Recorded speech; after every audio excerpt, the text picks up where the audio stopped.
Maligayang pakikinig sa Tagalog Audio Bible PH. Lucas, Kapitulo 17. At sinabi niya sa kanyang mga alagad, hindi mangyayari na di dumating ang mga kadahilanan ng pagkakatisod, datapwat sa aban niyong pinanggalingan.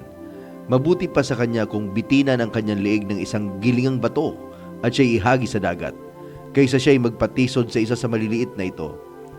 Mag-ingat kayo sa inyong sarili. Kung magkasala ang iyong kapatid, sawayin mo siya, at kung siya'y magsisi, patawarin mo siya.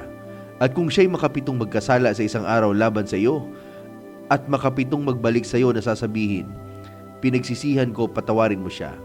At sinabi ng mga apostol sa Panginoon, dagdagan mo pa ang pananampalataya namin. At sinabi ng Panginoon, kung magkaroon kayo ng pananampalataya na kasing laki ng isang butil ng binhi ng mustasa, sasabihin ninyo sa puno ng sikomorong ito, mabunot ka at matanim ka sa dagat, at kayo'y tatalimahin. Datapwat sino sa inyo ang may isang aliping nag-aararo o nag-aalaga ng mga tupa, na pagbabalik niya galing sa bukid ay magsasabi sa kanya, parito ka agad at maupo ka sa dulang ng pagkain, at hindi sasabihin sa kanya, ipaghanda mo ako ng mahahapunan at magbigkis ka, at paglingkuran mo ako hanggang sa ako'y makakain at makainom, at saka ka kumain at uminom. Nagpapasalamat ba siya sa alipin sapagkat ginawa ang inuutos niya? Gayon din naman kayo. Pagka nagagawa na ninyo ang lahat ng mga bagay na sa inyo'y iniutos, inyong sabihin, mga aliping walang kabuluhan kami, ginawa namin ang katungkulan naming gawin. At nangyari na samantalang sila'y napapatungo sa Jerusalem, na siya'y nagdaraan sa mga hangganan ng Samaria at Galilea, at sa pagpasok niya sa isang nayon, ay sinalubong siya ng 10 lalaking kitongin na nagsitigil sa malayo. At sila'y nagsisisigaw na nagsisipagsabi, Jesus, Guro, maawa ka sa amin. At pagkakita niya sa kanila, ay sinabi niya sa kanila, magsihayo kayo at kayo'y pakita sa mga saserdote. At nangyari, nang samantalang sila'y nagsisiparoon ay nangalini sila. At isa sa kanila, nang makita niyang siya'y gumaling, ay nagbalik, na niluluwalhati ang Diyos ng malakas na tinig. At siya'y nagpatira pa sa kanyang paanan, na nagpapasalamat sa kanya, at siya'y isang Samaritano. At pagsagot ni Jesus ay nagsabi, hindi ba 10 ang nagsilinis, datapwat saan naroon ang 9? Walang nagbalik upang lumuwalhati sa Diyos, kundi itong isang taga-ibang lupa. At sinabi niya sa kanya, magtindig ka, at yumaon ka sa iyong lakad, pinagaling ka ng iyong pananampalataya. At palibhasa'y tinanong siya ng mga Fariseyo, kung kailan darating ang kaharian ng Diyos, ay sinagot niya sila at sinabi, ang kaharian ng Diyos ay hindi paririto na mapagkikita, ni sasabihin man nila, naririto o naririyan, sapagkat narito ang kaharian ng Diyos ay nasa loob ninyo. At sinabi niya sa mga alagad, darating ang mga araw na hahangarin ninyo makita ang isa sa mga araw ng anak ng tao, at hindi ninyo makikita. At sasabihin nila sa inyo, naririyan, naririto, huwag kayong magsisiparoon, ni magsisisunod man sa kanila, sapagkat gaya ng kidlat, na pagkislap buhat sa isang panig ng silong ng langit, ay nagliliwanag hanggang sa kabilang panig ng silong ng langit. Gayon din naman ang anak ng tao sa kanyang kaarawan. Datapwat kailangan muna siyang magbata ng maraming bagay, at itakwil ng lahing ito. At kung paanong ang nangyari sa mga kaarawan ni Noe, ay gayon din naman ang mangyayari sa kaarawan ng anak ng tao. Sila'y nagsisikain, sila'y nagsisiinom, sila'y nag-aasawa at sila'y pinag-aasawa, hanggang sa araw na pumasok sa daong si Noe, at dumating ang paggunaw at nilipol silang lahat. Gayon din naman kung paanong ang nangyari sa mga kaarawan ni Lot. Sila'y nagsisikain, sila'y nagsisiinom, sila'y nagsisibili, sila'y nangabibili, sila'y nagtatanim, sila'y nagtatayo ng bahay. Datapwat ng araw na umalis sa Sodoma si Lot, ay umulan mula sa langit ng apoy at asupre, at nilipol silang lahat. Gayon din naman ang mangyayari sa araw ng anak ng tao ay mahayag.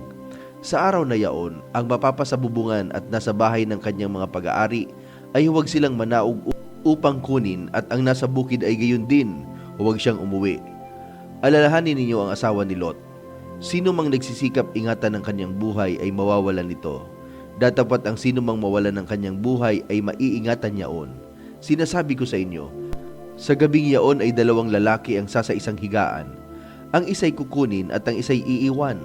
Magkasamang gigiling ang 2 babae, kukunin ang isa at ang isa'y iiwan.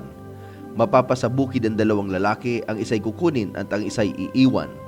At pagsagot nila ay sinabi sa kanya, "Saan, Panginoon?" At sinabi niya sa kanila, "Kung saan naroon ang bangkay ay doon din naman magkakatipon ng mga uwak." Lucas Kapitulo 18. At sinalita niya sa kanila ang isang talinghaga, na sila'y magsipanalangin lagi at huwag man lupaypay, na sinasabi, may isang hukom sa isang bayan na hindi natatakot sa Diyos at walang taong pinagpipitaganan. At sa bayang yaon ay may isang babaeng balo at siya'y napaparoong madalas sa kanya, na sinasabi, "Iganti mo ako sa aking kaalit." At may ilang panahon na siya'y tumatanggi, datapwat pagkatapos ay sinabi sa kanyang sarili, "Bagaman di ako natatakot sa Diyos at di nagpipitagan sa tao, gayunman sapagkat naliligalig ako ng balong ito, ay igaganti ko siya, baka niya ako bagabagin ng kakaparito." At sinabi ng Panginoon, "Pakinggan ninyo ang sinabi ng likong hukom.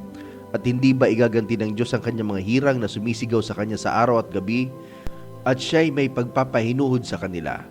Sinasabi ko sa inyo na sila'y madaling igaganti niya. Gayon may pagparito ng anak ng tao, makakasumpong kaya siya ng pananampalataya sa lupa." At kanyang sinalita naman ang talinghagang ito sa nagsisiasa sa kanilang sarili, na nagpapanggap na sila'y matutuwid at pinawawalang halaga ang lahat ng mga iba. May dalawang lalaking nagsipanhik sa templo upang magsipanalangin.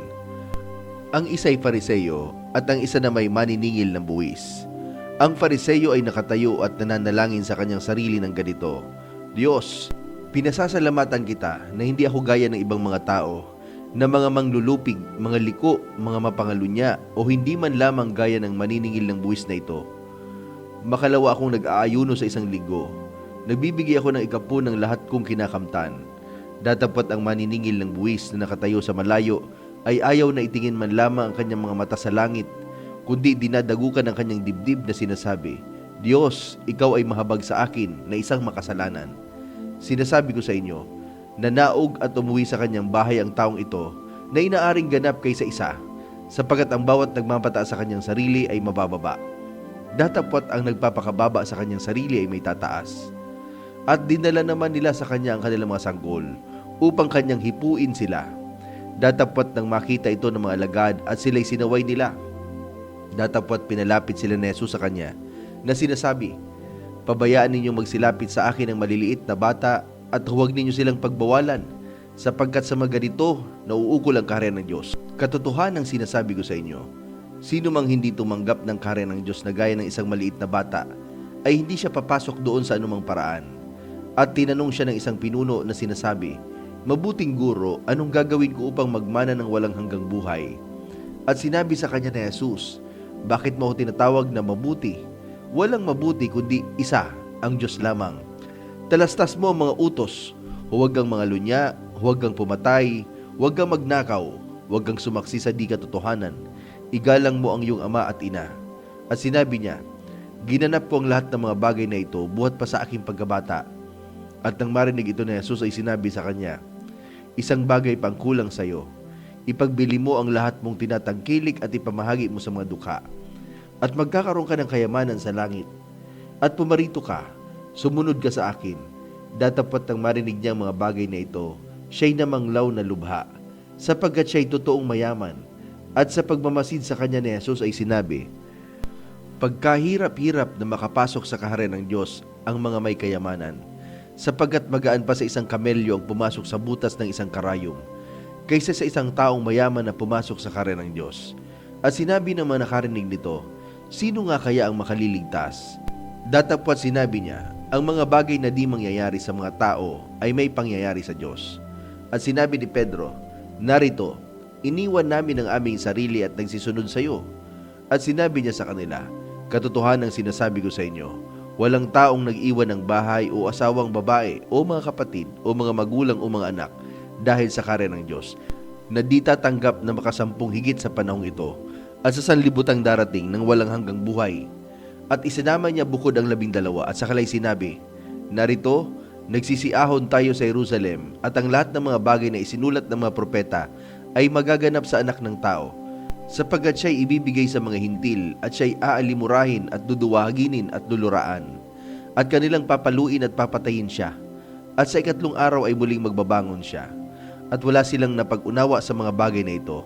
At ang sabing ito'y nalingid sa kanila at hindi nila napagtalastas ang sinabi. At nangyari na nang nalalapit na sa Jericho, isang bulag ay nakaupo sa tabi ng daan na nagpapalimos. At pagkarinig na nagdaraan ng maraming tao ay tinanong niya kung ano ang ibig sabihin noon. At sinabi nila sa kanya na nagdaraan si Jesus na taga Nazaret. At siya'y nagsisigaw na sinasabi, Jesus, ikaw na anak ni David, mahabag ka sa akin. At siya'y sinaway na nga sa unahan upang siya'y tumahimik. Datapwat siya'y lalong nagsisigaw, ikaw na anak ni David, mahabag ka sa akin. At si Jesus ay tumigil at ipinag-utos na dalhin siya sa kanya, at nang mailapit siya ay tinanong siya sa kanya, ano ang ibig mo sa iyo'y gawin ko? At sinabi niya, Panginoon, natanggapin ko ang aking paningin. At sinabi sa kanya ni Jesus, tanggapin mo ang iyong paningin, pinagaling ka ng pananampalataya mo. At pagdakay tinanggap niya ang kanyang paningin at sumunod sa kanya, na naluluwalhati ang Diyos, at pagkakita nito ng buong bayan ay nagpupuri sa Diyos.